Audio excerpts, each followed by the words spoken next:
Hi hello namaste, welcome back to Sushiya food plus. ಇವತ್ತಿನ ರೆಸಿಪಿನಲ್ಲಿ soya gravy ರೆಸಿಪಿಯನ್ನು ನಿಮ್ಮ ಜೊತೆ ಶೇರ್ ಮಾಡ್ತಾ ಇದ್ದೀನಿ. ಚಪಾತಿ ಜೊತೆ, ದೋಸೆ ಜೊತೆ, ಹಾಗೆ ಅನ್ನಕ್ಕೂ ಕೂಡ ಸೂಪರಾದ ಕಾಂಬಿನೇಷನ್ ಅಂತಲೇ ಹೇಳ್ಬೋದು. ಮಾಡೋದು ಹೇಗೆ ಅಂತ ನೋಡೋಣ. ನಾನಿಲ್ಲಿ 1.5 ಕಪ್ನಷ್ಟು ಸೋಯಾ ತಗೊಂಡು ಅದನ್ನು 2-3 ಬಾರಿ ವಾಶ್ ಮಾಡಿ, ನಂತರ ಅದಕ್ಕೆ ಅರ್ಧ ಸ್ಪೂನ್ ಅರಿಶಿನ ಹಾಗೆ ಸ್ವಲ್ಪ ಉಪ್ಪನ್ನು ಸೇರಿಸಿ 1 ಲೋಟ ನೀರನ್ನು ಬೆರೆಸಿ ಇದನ್ನು ನೆನೆಯಲಿಕ್ಕೆ ಬಿಡ್ತಾಯಿದ್ದೀನಿ. ಇದೊಂದು 15-20 ನಿಮಿಷ ನೆಂದರೆ ಸಾಕಾಗತ್ತೆ. ಒಂದು ಕಡೆ ಮಿಕ್ಸಿ ಜಾರ್ನಲ್ಲಿ 2 ಟೊಮೊಟೊ ಅಥವಾ ದೊಡ್ಡ ಸೈಜಿಂದಾದರೆ ಒಂದೇ ಟೊಮೊಟೊ ಸಾಕಾಗತ್ತೆ. ಸ್ವಲ್ಪ ಗೋಡಂಬಿ, ಮಸಾಲೆಗೆ ಚಕ್ಕೆ, ಲವಂಗ ಹಾಗೆ ಫ್ಲೇವರ್ಗಾಗಿ ಏಲಕ್ಕಿಯನ್ನು ರುಬ್ಬೋದಕ್ಕೆ ಯೂಸ್ ಮಾಡ್ತಾಯಿದ್ದೀನಿ. ಬೇಕು ಅಂದರೆ ಕಾಯಿ ತುರಿಯನ್ನು ಸೇರಿಸ್ಬೋದು, ಬೇಡ ಅಂದರೆ ಇದನ್ನು ಸ್ಕಿಪ್ ಮಾಡ್ಬೋದು. ಇದಿಷ್ಟನ್ನು ಪೇಸ್ಟ್ ಮಾಡ್ಕೊಳ್ಬೇಕು. ಈ ಪೇಸ್ಟ್ ಏನಿದೆ ಸೈಡ್ಗೆ ಎತ್ತಿಟ್ಕೊಳ್ಳೋಣ. ಅಷ್ಟರಲ್ಲಿ ನಾವು ನೆನೆಸಿರೋ ಅಂಥ ಸೋಯಾ ರೆಡಿಯಾಗಿರುತ್ತೆ. ಅದನ್ನು ನೀಟಾಗಿ ಇನ್ನೊಮ್ಮೆ ಸ್ವಲ್ಪ ಸಾಫ್ಟ್ ಆಗಿದೆ ಅಂತ ಗೊತ್ತಾಗುತ್ತೆ. ಸೊ ನೀರನ್ನು ಕ್ಲೀನಾಗಿ ಹಿಂಡಿ ತೆಗೆದು ಒಂದು ತಟ್ಟೆನಲ್ಲಿ ಎತ್ತಿಟ್ಕೊಳ್ಬೇಕು. ನೋಡ್ತಾ ಇದ್ದೀರಲ್ಲ, ಕ್ಲೀನಾಗಿ ಆ ನೀರಿನ ಅಂಶವನ್ನು ಸ್ವಲ್ಪ ಎಷ್ಟು ಸಾಧ್ಯನೋ ಅಷ್ಟು ಕೈಯಿಂದ ಹಿಂಡಿ ಸೋಯಾನ ಒಂದು ಪ್ಲೇಟ್ಗೆ ತೆಗೆದಿಟ್ಕೊಳ್ತಾ ಇದ್ದೀನಿ.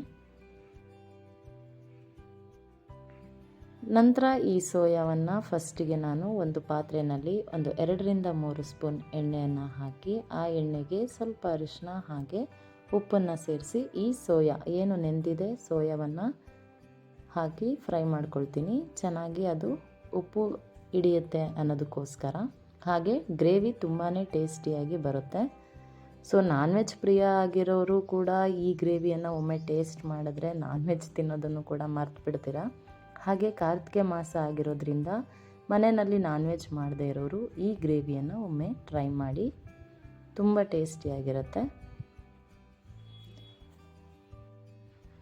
ಸೊ ಅದೇ ಪಾತ್ರೆಗೆ ನಾನು ಮತ್ತೆ ಒಂದು 2-3 ಸ್ಪೂನ್ ಆಯಿಲನ್ನು ಸೇರಿಸಿ ಪಲಾವ್ ಎಲೆ ಹಾಗೆ 1 ಕಪ್ ಈರುಳ್ಳಿ, ಅಂದರೆ ಒಂದು ದೊಡ್ಡ ಸೈಜಿನ ಈರುಳ್ಳಿಯನ್ನು ಸಣ್ಣದಾಗಿ ಕಟ್ ಮಾಡ್ಕೊಂಡಿದ್ದೀನಿ. ಇದಿಷ್ಟು ಎಣ್ಣೆಯಲ್ಲಿ ಚೆನ್ನಾಗಿ ಫ್ರೈ ಮಾಡ್ಕೊಳ್ಬೇಕು.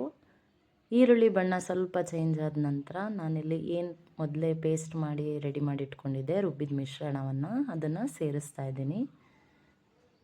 ಸೇರಿಸ್ತಾ ಇರುವಾಗಲೇ ಕೈ ಆಡ್ತಾ ಇರಬೇಕು. ಹಾಗೆ ಒಂದು ಸ್ವಲ್ಪ ತುಪ್ಪವನ್ನು ಅಥವಾ ಎಣ್ಣೆಯನ್ನು ಹಾಕ್ಕೊಂಡ್ರೂ ಸಹ ತುಂಬಾ ಚೆನ್ನಾಗಿ ಬರುತ್ತೆ. ನಂತರ ಖಾರಕ್ಕೆ ತಕ್ಕಷ್ಟು ಅಚ್ಚ ಖಾರದ ಪುಡಿ ಹಾಗೆ ಧನಿಯಾ ಪುಡಿ, ಗರಂ ಮಸಾಲ ಕೂಡ ಆ್ಯಡ್ ಮಾಡ್ಕೊಳ್ಬೋದು. ಹಾಗೆ ಶುಂಠಿ ಬೆಳ್ಳುಳ್ಳಿ ಪೇಸ್ಟ್ ಕೂಡ, ಅಲ್ಲಿ ವಿಡಿಯೋ ಸ್ಕಿಪ್ ಆಗಿದೆ. ಸೊ ಶುಂಠಿ ಬೆಳ್ಳುಳ್ಳಿ ಪೇಸ್ಟ್ ಕೂಡ ಆ್ಯಡ್ ಮಾಡ್ಕೊಳ್ಬೇಕು. ನಂತರ ಗ್ರೇವಿ ಕನ್ಸಿಸ್ಟೆಂಟಿಗೆ ನೀರನ್ನು ಎಷ್ಟು ಬೇಕೋ ಅಷ್ಟು ಸೇರಿಸ್ಕೊಳ್ಬೇಕು. ನೀರನ್ನು ಸೇರಿಸಿ ಕುದಿ ಬಂದ ನಂತರ ರುಚಿಗೆ ತಕ್ಕಷ್ಟು ಉಪ್ಪನ್ನು ಹಾಕ್ಕೊಳ್ಬೇಕು.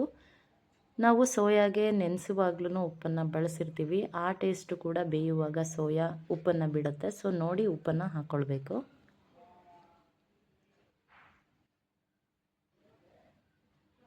ಈ ರೀತಿ ಗ್ರೇವಿ ಬೇಯ್ತಿರುವಾಗಲೇ ನಾವೇನೋ ಮೊದಲೇ ಫ್ರೈ ಮಾಡಿ ರೆಡಿ ಮಾಡಿ ಇಟ್ಕೊಂಡಿದ್ದಂಥ ಸೋಯಾವನ್ನು ಈ ಹಂತದಲ್ಲಿ ಸೇರಿಸ್ಕೊಳ್ಬೇಕು.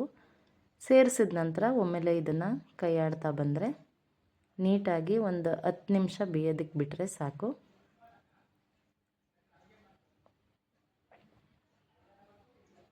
ನೋಡ್ತಾ ಇದ್ದೀರಲ್ಲ, ತುಂಬ ನೋಡೋದಕ್ಕೆ ಒಂದು ರೀತಿ ಅದು ಸ್ಮೆಲ್ನಲ್ಲೂ ತುಂಬ ಚೆನ್ನಾಗಿ ಗೊತ್ತಾಗುತ್ತೆ.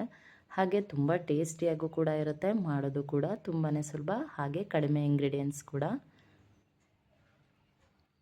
ಚಪಾತಿ ಜೊತೆ ಅಥವಾ ದೋಸೆ ಜೊತೆ ಸೇಮ್ ಕಾಂಬಿನೇಷನ್ ಚಟ್ನಿ ಅಥವಾ ಏನೇ ಒಂದು ಪಲ್ಯಗಳ ಥರ ಮಾಡ್ತಿರ್ತೀರ, ಇದೊಂದು ಗ್ರೇವಿನ ಟ್ರೈ ಮಾಡಿ ನೋಡಿ. ತುಂಬಾ ಟೇಸ್ಟಿಯಾಗಿರುತ್ತೆ. ಹಾಗೆ ಮಾಡೋದು ಕೂಡ ತುಂಬಾ ಸುಲಭ. ಸೊ ನೋಡಿದ್ರಲ್ಲ ಸೋಯಾ ಗ್ರೇವಿನ ಹೇಗೆ ಈಸಿಯಾಗಿ ಮಾಡ್ಬೋದು ಅಂತ. ಇಂತಹ ಟೇಸ್ಟಿ ರೆಸಿಪಿಗಳಿಗಾಗಿ ಪ್ಲೀಸ್ ನಮ್ಮ ಚಾನಲ್ನ ಸಬ್ಸ್ಕ್ರೈಬ್ ಮಾಡಿ. ಹಾಗೆ ವಿಡಿಯೋ ಇಷ್ಟ ಆಗಿದರೆ ಲೈಕ್ ಮಾಡಿ. Thanks for watching.